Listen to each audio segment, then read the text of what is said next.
자, 오늘 1월 3일 스터디 모임 진행할게요. 자, 그 아이고. 네. 일단은 오늘 주제 하기 전에 구리 관련돼서 기사가 떠가지고 좀 이거 보고 넘어갈게요. 자, 네, 일단은 이 기사가 이번 주에 나온 기사거든요. 일단은 이제 구리 현물 가격이 이제 연속 이제 최대치를 갈아치우고 있다. 막 계속 올라가고 있다. 그리고 19일 이제 칠레 구리 광산업체 안토파가스타와 중국 제련소들이 제련 수수료를 이제 톤당 0달러에 합의를 했다. 근데 이제 제련소가 불순물을 제거해주는 대가로 수수료를 받는데 이 수수료가 0원이 됐다는 거는 이제 공짜로 만들어 줄 테니까 원석만이라도 공급해 달라 이런 뜻이다. 그래서 이제 이 기사를 봤을 때 아, 구리 공급에 뭔가 문제가 있구나. 여기 나오죠. 구리 공급 쇼크. 그래서 공급에 문제가 있다라는 거를 이제 알 수가 있겠습니다. 자, 다음. 이제 메리츠 증권이 이제 올 하반기 인도네시아 그레스버거 광산 사고 그리고 캐나다 혼 재련소 영국 폐쇄 등 이제 그 이런 걸 얘기를 했대요. 근데 이거는 저번에 우리가 본 적이 있어요. 인도네시아 그레스버거 광산 사고 얘기를 했었고 여기 이제 미국의 그 구리 메이저 업체인 프리포트 맥모란이 이제 자회사를 두고 일을 하고 있죠. 그리고 이거는 이제 기사를 읽고 싶었는데 유료여서 제가 못 읽었는데 이 그 글렌코어 스위스의 그 종합 광물 메이저 업체죠. 글렌코어가 이제 그 비용 문제로 이 폐쇄를 결정을 했어요. 그리고 이제 어 공급망이 좀 이제 안 좋아졌다 그렇게 아시면 되고 그리고 국제구리 연구그룹은 이제 내년 구리 공급은 기존 예상보다 더 줄고 수요는 더 늘면서 시장에선 약 15만 톤 규모의 구조적 공급 불족이 발생할 것이다 라고 이제 얘기를 했어요. 자, 그리고 이제 수요. 이제 AI 데이터 센터 또 얘기가 나오죠. 전력망이랑. 그래서 수요가 계속 올라간다. 얘기가 나오고 있고, 이제 빅테크 기업은 이제 경쟁사보다 이제 시장을 선점을 해야 되기 때문에 먼저, 그래서 구리 수요가 또 이제 증가한다. 그렇게 아시면 되겠습니다. 그리고 이제 장지혁 매니츠 증권 연구원은 이제 1기가와트 규모의 데이터 센터를 지을 때 구리 가격이 10% 급증한다 해도 전체 프로젝트 비용에서 늘어나는 돈은 0.3%도 채 되지 않는다. 그래서 구리를 사 모으는 게 문제가 안 된다. 그렇게 보시면 되겠고 신규 채굴에 나설 수 있는 마지노선인 유인 가격이 12,000달러 이상인데 가격이 이 밑으로 내려가면은 이제 생산성이 안 맞아서 신규 공급이 늘어날 가능성이 적다. 얘기가 나오고 있고요. 이제 그 광산 발견 후 이제 실제 생산까지는 또 평균 이제 15.7년이 이제 걸린다고 하네요. 그래서 어쨌든 공급 부족은 쉽게 해결될 수가 없을 것 같다. 이렇게 이해하시면 되겠습니다. 자, 다음. 이제 저번에 우리가 이제 LS 전선에 대해서 얘기를 했었죠. 그 에스컬레이터 조항이라는 게 있어서 구리 가격이 상승을 하면 매출도 같이 상승을 한다. 그렇게 얘기를 했었고요. 풍산이라는 이제 이 기업 새로 얘기가 나와 있더라고요. 그래서 방산과 구리 가공 이제 신동 사업을 하는데 구리 가격이 상승하면 이제 시세 차익을 본다. 그래서 쌀 때 사서 창고에 넣어둔 구리를 비싸진 현재 시세에 맞춰 제품가로 팔기 때문에 영업이익이 늘어난다. 얘기가 나와요. 그래서 풍산도 구리 가격 올라갈 때 이득을 많이 보는 회사다. 그렇게 이해하시면 되겠고요.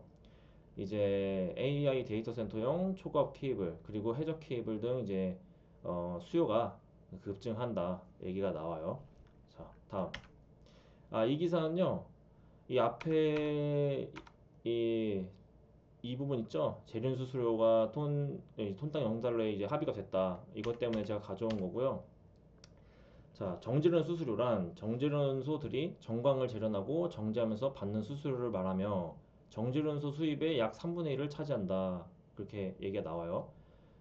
그리고 이제 밑에 보시면은 이제 이게 0이 됐잖아요. 이 정제련소 수입 수수료가 0이 합의됐으니까 돈을 더 못 벌게 되겠죠. 그 보면 아래 보시면은 구리 정광 공급이 이제 부족한데 이 수수료도 제로가 됐으니 정제련 업계의 부담은 더 커질 거다라고 얘기가 나와요. 자, 다음. 이 기사는요. 이 앞에 칠레 엘테니엔테 광산 이 엘테니엔테 광산을 우리가 다룬 적이 없죠. 저번 시간에 우리가 다뤘던 거는 이 그라스버그 광산이랑 그 다음에 그 칠레에 있는 그 에스콘디다 광산, 예, 그렇게 두 개 다뤘었는데 다룬 적이 없어서 제가 가져왔고요. 일단은 이것도 아마 기억하실 수 있어요. 이제 칠레 국영 구리공사 코델코. 예, 저번에 이제 제가 책 읽은 거 공유하면서 이제 구리 메이저 업체 중에 이제 하나로 언급이 됐었죠. 코델코. 그리고 이, 이 광산 주변에 이제 안데스 산맥이 있고, 그리고 칠레가 또 세계 최대 구리 생산량을 가지고 있는 이제 국가다, 그런 얘기도 했었어요. 그래서 이 칠레 주변이 이제 지질 활동이 좀 활발하다 얘기가 나오고 있네요. 옆에는 이제 그 광산 이 사진을 가져왔고요. 자, 다음. 예, 이 기사는요 이제 새해 기사예요. 새해에 나온 기사인데 이게 이제 반도체 기판 업체들이 좀 힘들다. 왜냐? 이제 반도체 기판 이제 제조 원가의 30% 이상을 차지하는 게 금과 구리다. 근데 금도 가격이 올랐고 구리도 가격이 올라서 지금 이제 원가 부담이 이제 커졌다. 고사양 기판일수록 이제 그 금하고 동박 사용량이 늘어난다. 예, 그렇게 힘들고 그래서 이제 좀 힘든 게 있다. 얘기 나오고 있고요. 그리고 납품 단가 인상이 쉽지 않다. 왜? 완성품 경쟁력 약화로 이어질 수 있기 때문에라고 얘기가 나오고 있어요. 그래서 자, 다음. 이거는 이제 구리랑 금이 가격이 이만큼 올라갔다라는 걸 나타내주는 표고요. 이제 그리고 다음. 이거는 이제 앞에 우리가 그 기판 업체에 대해서 기사를 얘기했었잖아요. 그래서 제가 가져온 건데요. 이렇게 생겼고요. 이제 구리 배선으로 연결해 이제 전자회로를 구성한 판이다 얘기가 나오고 있어요. 자, 다음. 자, 이제 오늘의 주제 할 건데요. 이 두 사람에 대해서 이제 우리가 그 기사를 보는 시간을 가질 거예요. 근데 이 누구냐? 레리 앨리슨이에요. 그리고 이 사람, 레리 앨리슨의 아들인 데이비드 앨리슨이에요. 이 두 사람에 대해서 오늘 어, 좀 알아볼까 합니다. 자, 다음. 자, 앨리슨 가문과 그들의 비즈니스. 오늘 주제예요. 자, 다음. 레리 앨리슨. 일단 이 레리 앨리슨 쪽에 그 기사는요 파생되는 게 되게 좀 많아요. 그래서 앞뒤로 좀 자주 움직이는 게 좀 번잡할 것 같아서 웬만하면은 이제 그 이게 이동하지 않고 좀 진행을 하려고 제가 할 거예요. 자, 일단 이 기사는 요번 주에 나왔던 기사고요. 자, 블룸버그가 레리 앨리슨 오라클 회장을 2025년을 정의한 기술 거물로 선정을 했다. 그리고 이제 오라클은 이제 클라우드 서비스를 주요 사업으로 하는 이제 기업이라고 얘기가 나오고 있고요. 이제 스타게이트, 이 스타게이트 프로젝트에 오픈 AI랑 오라클 그리고 일본의 소프트뱅크가 함께 한다. 이 스타게이트 관련된 기사도 제가 가져왔어요. 그리고 지난 9월 오픈 AI와 이제 5년간 3천억 달러 약 434조 원, 4조 원의 이제 클라우드 공급 계약을 체결했다. 그리고 주가가 그것 때문에 하루에 30% 넘게 폭등했다. 이것도 제가 기사를 가져왔어요. 이제 나중에 보시게 될 거고요. 그리고 이제 밑에 보시면 이제 티톡 내 미국 내 사업. 이것도 오라클이 이제 지분 일부를 인수를 했죠. 이것도 기사를 제가 가져왔어요. 그리고 이제 밑에 같이 이제 예, 인수를 했다. 이 사모펀드 운용사 실버레이크 등과 실버레이크 등과 이제 그런 것도 나중에 보시게 될 거예요. 그리고 밑에 데이터 센터 건설에 이제 돈 쏟아 부어가지고 이제 현금 흐름이 마이너스가 됐다. 이것도 이제 나중에 보시게 될 겁니다. 자, 다음. 이제 아들이 이제 데이비드 앨리슨인데요. 데이비드 앨리슨은 이제 그 파라마운트 인수합병 그리고 워너브라더스 인수 전에 이제 뛰어든 거 그거 관련해서 또 제가 기사를 가져왔어요. 그래서 이제 앞으로 보시게 될 겁니다. 자, 다음. 이거는요, 이제 오라클이 어떤 회사인지 잘 모를 수가 있잖아요. 그래서 제가 이제 기사를 찾아가지고 가져온 건데요. 일단은, 위에부터 좀 읽을게요. 일단 데이터를 저장하고 계산하는 서비스를 제공하는 소프트웨어 회사다. 기업들이 이제 직접 비싼 서버나 데이터 센터를 만들 필요 없이 오라클의 서비스를 이용해 AI 학습이나 프로그램을 가동할 수 있다. 이렇게 나와요. 그리고 온프레미스 사업과 같은 전통 비즈니스에 강한데 이게 이 사업이 뭐냐? 기업이 자체의 건물 안에 서버와 데이터베이스, 네트워크 장비를 설치를 하고 직접 운영하는 방식이다. 오라클이 여기에 강했다는 거죠. 그리고 이제 그 이 사업과 관련해서 라이선스를 판매하고 유지보수 서비스 비용을 받아왔다. 이렇게 돈을 벌었다. 그리고 이제 오라클이 이제 클라우드 전환에 늦었는데 그 전세를 바꾼 계기가 인수합병 덕분인데 이제 2016년 넷스위트라는 기업 그리고 2022년 세르너라는 기업을 사들이면서 바뀌었다라고 얘기가 나와요. 자, 다음 넷스위트는 이제 중소기업 클라우드 사업을 이제 강화할 수 있는 그걸 도와주는 이제 기업이고요. 그리고 세르너라는 기업은 이제 헬스케어 분야의 강점이 있다고 하네요. 그래서 이제 산업별 특화 클라우드 사업 구축을 이제 달성하게 됐다. 그리고 이제 밑에 보시면은 서버 데이터 AI 연산을 빌려주고 사용료를 받아 돈을 버는 클라우드 사업이 주 종목이 됐다. 인수합병 이후에. 그리고 이제 기업용 소프트웨어를 통해 전 세계에서 구독료 수입을 거두고 하드웨어와 기술 지원 사업으로는 장비 판매와 서비스 비용도 받는다. 그리고 이 부분 중요해요. RPO. 이게 그 조선사들의 수주장과 비슷한 개념이라고도 하는데 이 앞으로 계약상 이행해야 할 매출 의무 그러니까 아직 이행이 안 된 거죠. 근데 이것 관련해서 이제 또 제가 기사를 가져왔거든요. 그래서 나중에 이제 보게 되실 거예요. 자, 다음. 이건 이제 스타게이트. 아까 우리 스타게이트 봤죠? 스타게이트 관련해서 제가 기사를 가져온 거고요. 이게 스타게이트가 뭐냐? 이제 미국 내 인공지능 인프라에 5천억 달러, 약 710조 원을 투자하는 프로젝트다. 그리고 이제 그 AI 데이터 센터 얘기 많이 나오잖아요. 그 AI 데이터 센터를 이제 미국 전역에다 건설하는 거예요. 그 왜? 무엇을 위해서? 그 AGI라고 있죠. 그 범용 인공지능이라고도 하는데요. 그 AGI로 가기 위해서 이제 AI 데이터 센터들을 많이 짓는다. 그거 관련된 프로젝트예요. 자, 차세대 AI를 구동하기 위한 물리적 가상 인프라를 구축하는 것이라고 얘기가 나오고 있고요. 여기 앨리슨도 텍사스주에 데이터 센터를 건설하는 프로젝트가 이미 진행 중이다. 예, 많이 짓고 있다. 그리고 우리가 이제 전에 구리에 대해서 봤었는데 구리가 이제 여기 많이 이제 쓰인다고 또 얘기 나왔죠. AI 데이터 센터에. 그거 연결시켜서 이제 보면은 또 괜찮겠다 생각이 들고요. 그리고 대통령이 많이 도왔다. 그리고 이제 보시면 지난달 이제 손정희 회장이 대통령에게 1,000억 달러를 투자하겠다고 약속했는데 우리 이거 본 적 있어요. 언제 봤냐면은 쿠팡 얘기할 때 쿠팡의 이 최대 주주가 소프트뱅크 비전 펀드잖아요. 근데 이제 이 트럼프가 취임하고 나서 손정희가 이제 달려가가지고 이제 1,000억 달러 투자하겠다 약속을 했죠. 이제 그거 다뤘었고요. 근데 한 달 만에 5천억 달러 들고 돌아왔다. 돈이 5배가 뛴 거죠. 그러니까 이게 이제 보면은 이제 손정희와 빈살만은 핵이라도 만들어서 쏠려고 했는지 돈을 엄청 뜯겨요. 예, 약간 이제 이렇게 돈을 많이 뜯기는 걸 알 수가 있고요. 이 부분도 보게 되실 거예요. 조 바이든 정부의 AI 관련 행정명령 철회. 그러니까 트럼프가 철회를 했는데 이게 그럼 뭐냐? 조 바이든 정부의 AI 관련 행정명령이 이것도 나중에 보시게 될 겁니다. 자, 다음. 아까 그 메인 기사 보시면 이제 오라클이 오픈 AI와 거래를 했다고 했죠. 계약을 했다고 했죠. 그게 이제 이 내용이에요. 그러니까 오라클로부터 3천억 달러, 416조 원의 규모의 컴퓨팅 파워를 구매하기로 계약을 했다.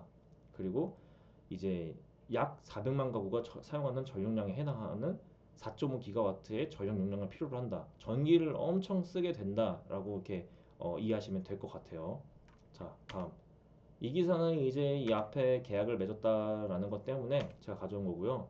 자, 오라클은 단순한 컴퓨팅 자원 제공에 그치지 않고 보안 요건과 클러스터 설계, 전력 효율성까지 반영한 지능형 클라우드 인프라를 오픈 AI와 함께 공동 설계했다. 그리고 이제 이를 통해 오픈 AI는 모델 훈련용 자원을 즉시 확장할 수 있었고 제품 출시 시 수주 단위의 지연 없이 서비스를 가동할 수 있게 됐다. 그래서 오픈 AI와 오라클은 함께 일을 했다라고 이해하시면 될 것 같아요.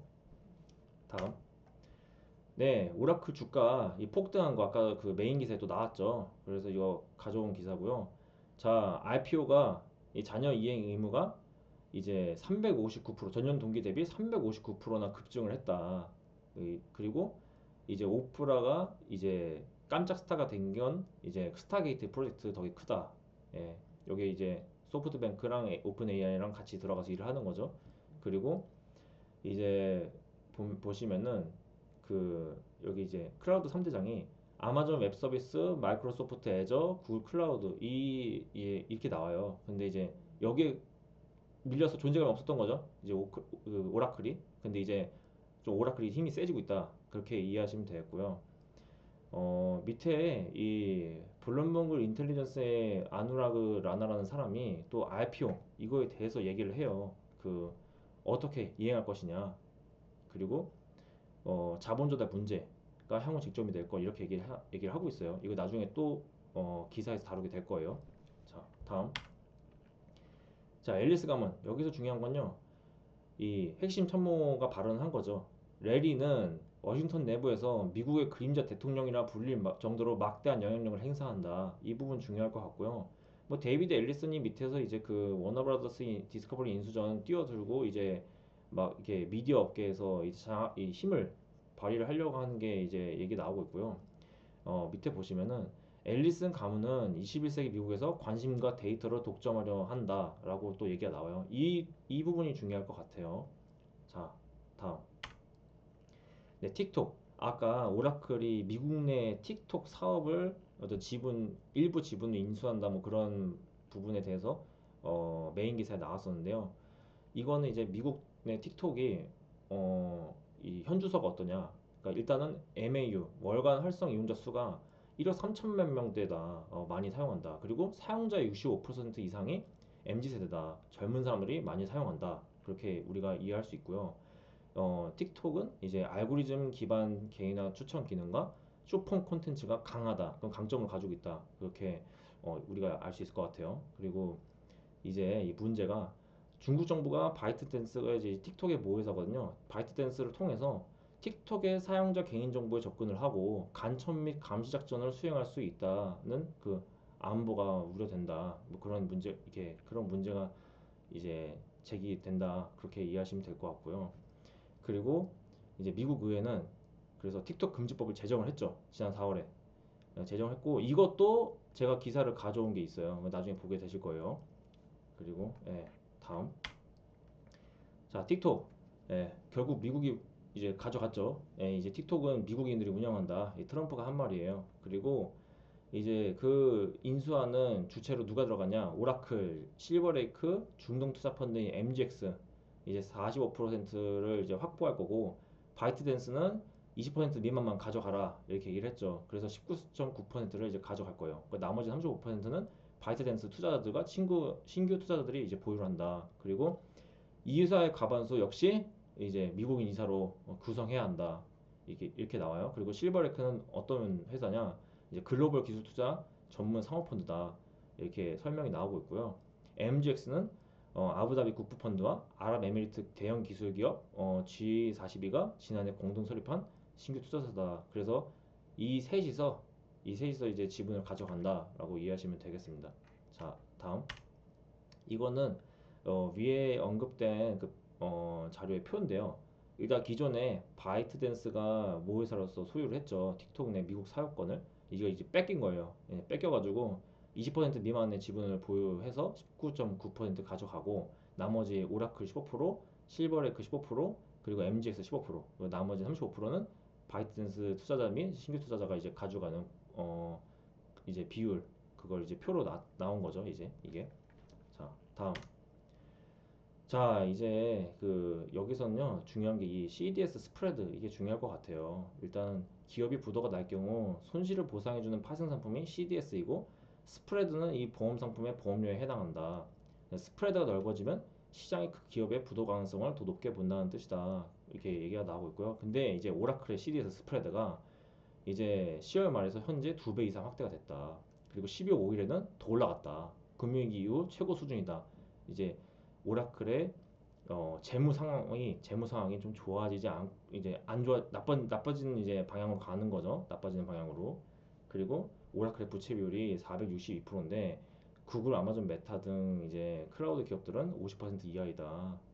비교가 되죠. 그리고 9월 이제 오라클이 180억 달러 규모 회사채를 발행했는데 이것도 기술기업 중 최대급 규모고 그리고 이제 트리플 B 등급으로 투자 등급 최하단에 이제 머문다.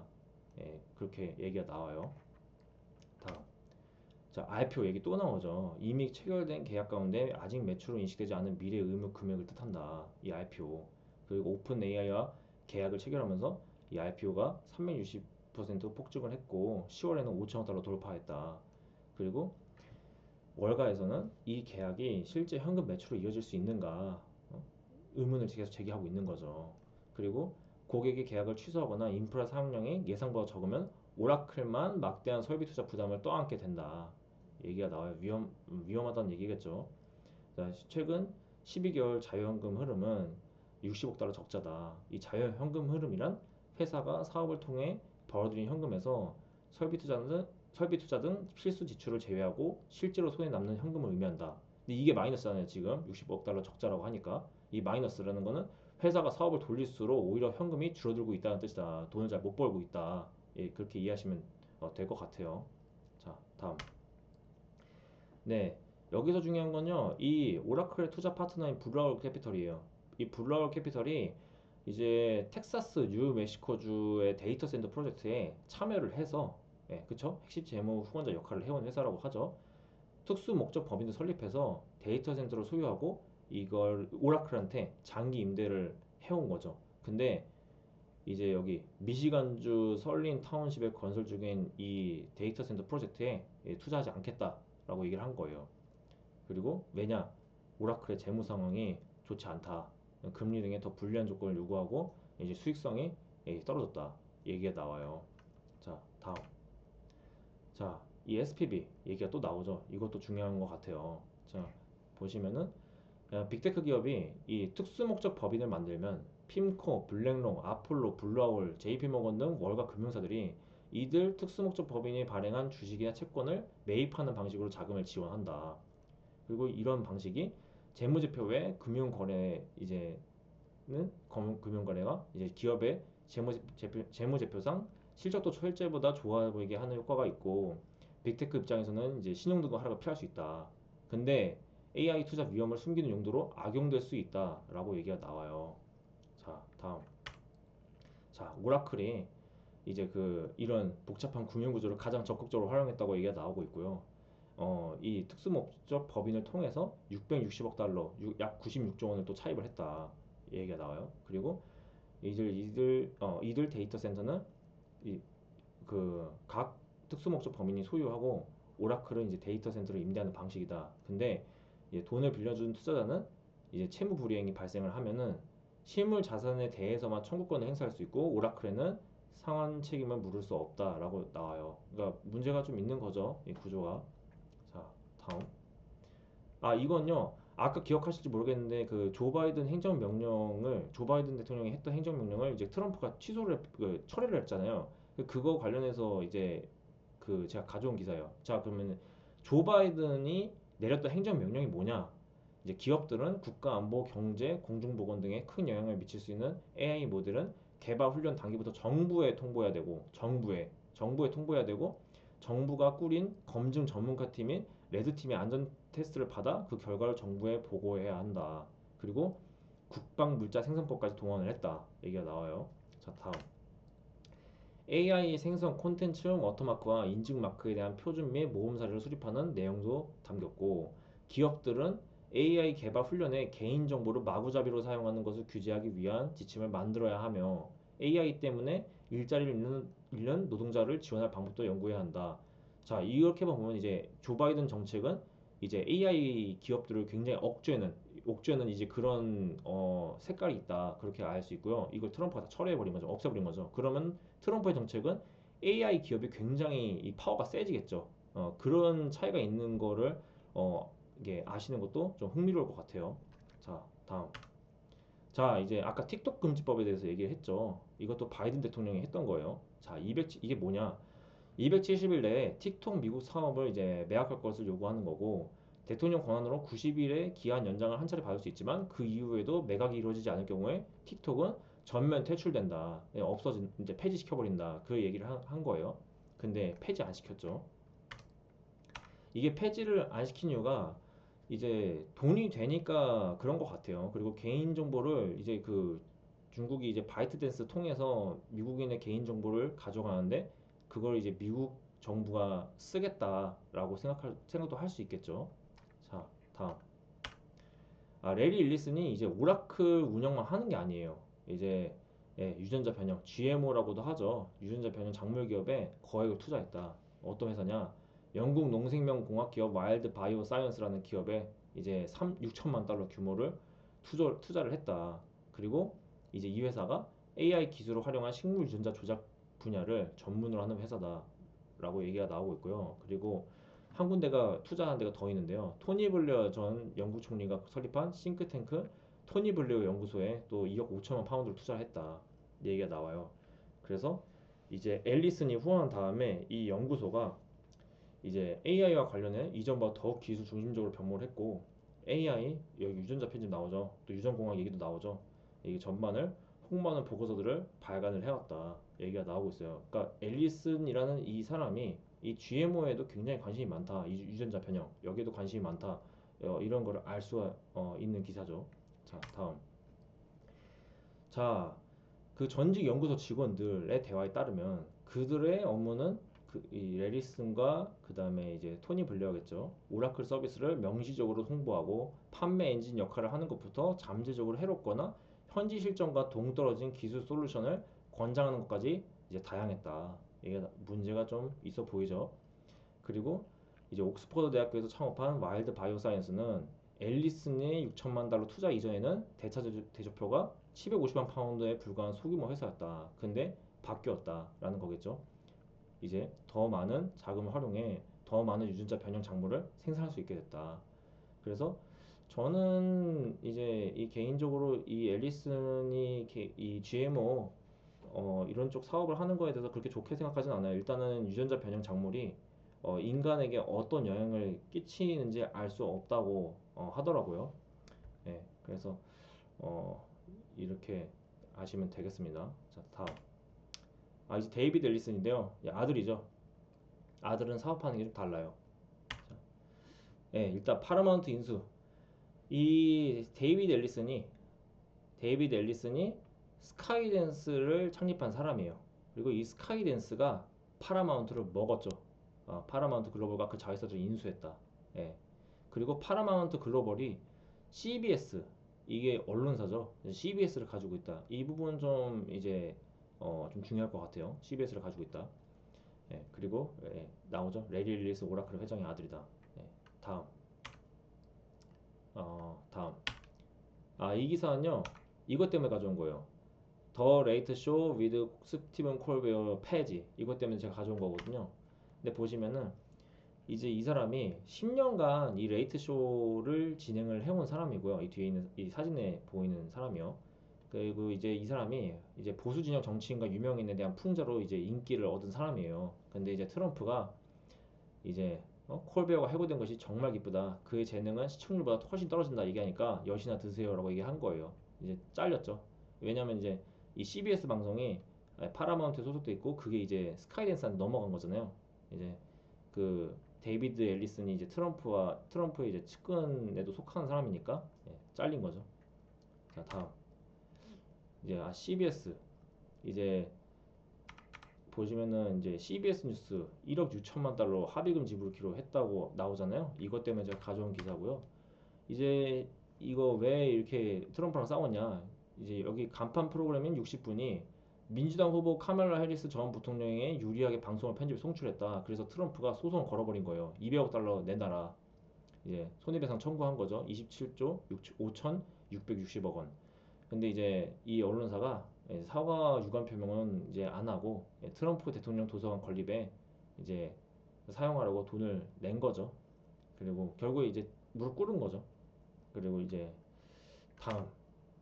자, 디즈니 계열사인 ABC 뉴스에도 이제 소송을 해서 초 500만 달러를 받아냈다. 그리고 공영방송 PBS와 NPR 역시 해체 중이고 이 두 언론사는 정부와 민간 기부금으로 운영이 되는데 지원 예산 대폭 삭감해 버렸다. 얘기가 나오고 있어요. 그리고 MSNBC는 친민주당적인 언론인데 간판 진행자들이 트럼프 만나러 말하라고로 갔다. 그리고 워싱턴 포스트를 소유한 아마존은 이제 트럼프 취임식에 이제 100만 달러를 또 기부를 하고 이제 멜라니아 트럼프 다큐멘터리 제작 명목으로 4천만 달러를 트럼프 측에 지급했다. 그래서 딱 보시면은 이것부터 일단 이것부터 얘기하고 또 마저 얘기할게요. 이제 ABC 방송 이거는 이것 때문에 제가 가져온 거예요. ABC 뉴스에 이게 소송 때려가지고 이거 받아낸 거예요, 돈. 그, 이 앵커가, 이 ABC 방송의 앵커가 트럼프에게 이제 그 강간범이다. 트럼프가 강간을 유죄 판결을 받았다라고 얘기를 한 거예요, 앵커가. 근데 트럼프는 난 강간하지 않고 난 성추행 혐의만 인정됐다 재판에서. 그래서 너는 왜 나를 강간범으로 뭐냐 해가지고 소송을 때려버린 거예요. 그래서 결국에 이제 이쪽 ABC 방송과의 이쪽도 트럼프 당선인의 재단위 박물관에 1,500만 달러를 지불하기로 이제 합의를 했고, 원고 측 소송 비용 100만 달러도 또 지불한다. 그리고 사과문도 냈다. 결국에 진 거죠. 그래서 이거까지 보시면은 트럼프 1기 때와는 다르게 2기 때 굉장히 세졌다는 거를 느낄 수가 있고요. 언론사를 다 패고 다니고 있어요. 예, 그거를 좀 알 수 있죠. 그리고 다음. 자, 이거 우리가 예전에 좀 알 수 있을 것 같아요. 이거 유명했죠. 기사가. 넷플릭스가 이제 워너브라더스를 인수한다. 720억 달러에 인수한다. 이게 기사가 나왔는데요. 자, 다음. 파라마운트가 이제 질 수가 없는 거죠. 이제 응? 워너브라더스 뺏길 수 없다. 넷플릭스가 가져간다 했는데 넷플릭스는 이제 주당 27.75달러로 했고 우리는 주당 30달러로 돈을 더 주겠다. 파라마운트가 이제 그 워너브라더스를 우리가 가져가겠다 얘기를 한 거예요. 그래서 보시면은 근데 이제 워너브라더스 이사회는 만장일치로 넷플릭스를 선택을 했고 그 넷플릭스가 이제 글로벌 IP를 이렇게 확보할 수 있다고 얘기가 나와요. 근데 이제 저작권 확보에 어려움을 겪었다고 얘기가 나오더라고요. 그래서 그것 때문에 워너브라더스를 인수를 하려고 한다. 그런 걸 알 수가 있고요. 자, 다음. 이제 파라마운트가 워너브라더스를 가져가게 되면은 일단 디즈니를 꺾죠. 디즈니를 꺾고 그다음에 이제 이 TV 사업까지 인수 제한에 이제 포함을 했다고 해요. 그러면 이제 아까 보시면 이제 보셨다시피 CBS가 파라마운트에 소속이 돼 있잖아요. 근데 그 워너브라더스는 CNN을 가지고 있대요. 근데 제가 알기로 CBS는 이 지상파 방송으로 알고 있고 CNN은 케이블 방송이거든요. 근데 어쨌든 이거 두고 합치면은 엄청 세지겠죠. 예, 엄청 세지겠죠. 그리고 이제 보시면은 넷플릭스는 이제 워너브라더스 인수했을 때 거기 HBO 맥스가 이제 계열사로 들어오게 되고 그게 이제 구독형 스트리밍 시장의 약 30%를 차지하게 된다고 얘기가 나와요. 근데 이제 이게 반독점법 위반으로 간주가 될 수 있다. 그래서 정부의 허락이 필요하다. 이게 우리가 알 수 있고요. 이제 파라마운트 같은 경우에는 체급에서 이제 이걸 시가총액으로 얘기한 거겠죠. 넷플릭스랑 워너브라더스랑 이제 각각 비교해도 밀린다. 근데 이제 인맥전이 있다. 인맥전이 있다. 그렇게 얘기가 나와요. 다음. 자, 인맥전. 랠리 앨리슨 외에도 사우디아라비아, 아랍에미리트, 카타르 국부펀드, 도널드 트럼프 미국 대통령의 사위 제러드 쿠슈너의 사모펀드, 어피니티 파트너스 이게 이제 파라마운트 쪽에 있다라고 얘기가 나온 거예요. 근데 이제 워너브라더스 이사회 측에서는 해외 투자자들이 너무 복잡하게 얽혀 있다. 우리는 좀 걱정이 된다. 이렇게 얘기를 했고요. 그리고 어, 이사회 우선 최우선 순위는 빨리 계약을 체결하고 규제 당국의 조사를 견뎌낼 수 있느냐. 이제 그렇게 얘기를 했다고 하는 거죠. 그래서 우리는 넷플릭스가 더 좋아라고 얘기를 한 거예요. 자, 다음. 자, 이제 워너가 이제 주주들에게 그 적대적 인수 제한을 이제 받아들이지 말라라고 이제 권고를 했다고 하는 기사고요. 그리고 이제 그 보시면은 이제 앨리슨 가문이 보증한다고 한 점에도 의구심을 이제 갖고 있다라고 얘기가 나와요. 그리고 보시면은 이제 아까 제라드 쿠슈너 트럼프 이제 사위잖아요. 제라드 쿠슈너는 빠졌다고 얘기가 나온 거예요. 예, 이번 거래에 더 이상 관여하지 않겠다. 이제 좀 자금 조달 그런 부분에 있었을 때 약간 의심이 됐겠죠. 이게 제대로 일이 흘러가지 않을 것 같으니까 이제 빠진 것 같아요. 자, 다음. 이건 이제 31일자 기사인데요. 일단은 제가 봤을 때는 넷플릭스가 워너브라더스를 가지게 되는 쪽으로 가지 않을까 생각이 들어요. 일단은 보시면은 이게 중요할 것 같은데요. 파라마운트의 제한은 금액 면에서는 더 높지만 자금 조달 구조가 복잡하고 실행 리스크가 크다. 반면 넷플릭스의 제한은 자금 구조가 더 투명하고 계약 이행 가능성이 높은 것으로 분석된다. 그래서 이제 보시면은 여기 그 워너브라더스는 이 넷플릭스와의 거래가 기업 가치 제고와 전략적 측면에서 더 낫다고 판단하고 있다. 그리고 이 파라마운트와의 합병은 거대 스튜디오를 탄생시키지만 케이블 TV 자산 통합 등 이제 구조적인 부담이 크다 이렇게 얘기가 나오고 있어요. 그리고 이제 계약을 이미 했잖아요. 넷플릭스랑 워너브라더스가. 근데 이거 계약 파기하면은 이제 또 28억 달러 또 위약금 지불해야 되는 거예요. 워너브라더스가. 이제 그래서 넷플릭스가 가져갈 것 같다라고 생각을 하고 있어요. 저는. 자, 다음. 이거는요. 좀 중요할 것 같아서 이 기사랑 이 기사 말고 기사가 하나 더 있는데 두 개의 기사를 제가 좀 뒤로 뺐어요. 왜냐면은 중요할 것 같아서 이걸 좀 같이 보면 좋을 것 같아요. 일단 금융 분석가 이 페레라라는 사람이 2025년 12월 31일 이제 보고서를 발표했는데 그 보고서 네임이 이제 우로보로스 프로토콜이라고 하죠. 근데 그게 뭐냐? AI 인프라 투자가 폐쇄적 순환 구조를 형성하고 있다. 우리 그 AI 요즘에 그 순환 거래 얘기가 많이 나오고 있잖아요. 그거 관련한 그 기사 내용이에요. 소프트뱅크가 오픈 AI에 투자하면 오픈 AI는 그 자금으로 오라클의 데이터 센터 구축을 발주하고 오라클은 엔비디아 칩을 대량 구매하며 엔비디아는 다시 오픈 AI에 투자하는 형태다. 이 순환 구조를 통해 움직이는 장부상 자본이 6,100억 달러를 초과하지만 실제로 외부에서 유입되는 신규 자본은 소프트뱅크의 약 400억 달러와 오라클이 채권 시장에서 조달하는 금액 정도에 불과하다. 이 사람이 분석한 거죠. 각 참여자의 지급 능력이 다른 참여자들의 신용도에 의존하는 구조로서 어느 한 곳이라도 자본 흐름이 막히면 전체 시스템이 연쇄적 위기에 직면한다. 이 사람이 경고를 한 거예요. 자, 다음. 2024년 초만 해도 오라클은 시가총액 약 3천억 달러의 안정적인 기업용 소프트웨어 회사였다. 그러나 2025년 9월 오픈 AI와 3천억 달러 규모의 클라우드 컴퓨팅 계약을 체결하면서 많이 변했다. 자, 이제 월스트리트 저널에 따르면 이 단일 계약이 오라클 전체 수주 잔고의 약 57%를 차지한다. 근데 이게 IPO잖아요. 이게 미이행인 거잖아요. 이게 만약에 날아가 버리면 난리가 나는 거겠죠. 자, 2025년 9월에만 180억 달러의 회사채를 발행했고 오라클이 그리고 은행들로부터 380억 달러의 건설 대출을 확보했다. 또 시티그룹은 오라클이 향후 3년간 연간 200억에서 300억 달러를 추가로 조달해야 할 것으로 전망을 하고 있다.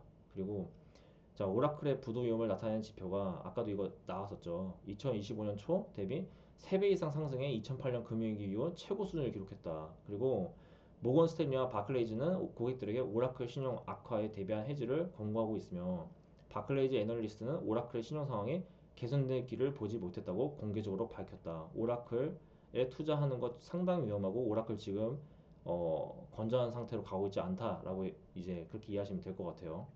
자, 다음. 무디스는 2025년 9월 경고를 내놨고 단일 거래처 매출에 대한 의존도가 높은 경우 거래 상대방 위험은 항상 핵심 고려 사항이다. 우리 견해로는 오라클 데이터 센터 구축은 사실상 세계 최대 규모의 프로젝트 파이낸싱 중 하나다. 이거 건설사 관련해서도 얘기 많이 나오고 했죠. 문제 되긴 했죠. 현재 오라클 신용 등급은 투자 적격 최저 등급보다 한 단계 위다. 등급이 한 단계만 더 떨어지면 대출 계약 위반이 촉발되고 기관 투자자들은 매도를 강제당하게 된다. 2026년 이제 2분기에 분기 현금흐름 마이너스 100억 달러를 기록했는데 이는 시장 예상치의 거의 2배였다. 9월 고점 대비 40% 이상 주가가 하락을 했고 이제 최고 경자 사프라 캐치는 2025년 상반기에만 약 25억 달러의 주식을 처분하며 그의 미국 최대 내부자 매도자가 되었다. 결국에는 오라클이라는 회사의 재무 건전성이 굉장히 많이 안 좋아졌고 오픈 AI와 그 계약을 체결한 이후로 그리고 지금 이렇게 문제가 지금 나오고 있다라고 이렇게 아시면 될 것 같아요. 자, 다음. 이 기사는요. 제가 그냥 읽을 거예요. 왜냐면은 이게 이런 관점도 있다라는 거를 좀 알 필요도 있고 좀 생각해 볼 만하다 싶어서 제가 가져온 기사거든요. 그래서 좀 다 읽으려고 합니다. 이 휘트니 앱이라는 사람은요, 미국의 탐사 저널리스트예요. 예, 그 기자라고 아시면 되고 일단 읽겠습니다. 유엔과 같은 국제기구는 지속 가능 발전 목표 16을 통해 전 세계적인 디지털 ID 도입을 체계적으로 추진하고 있다.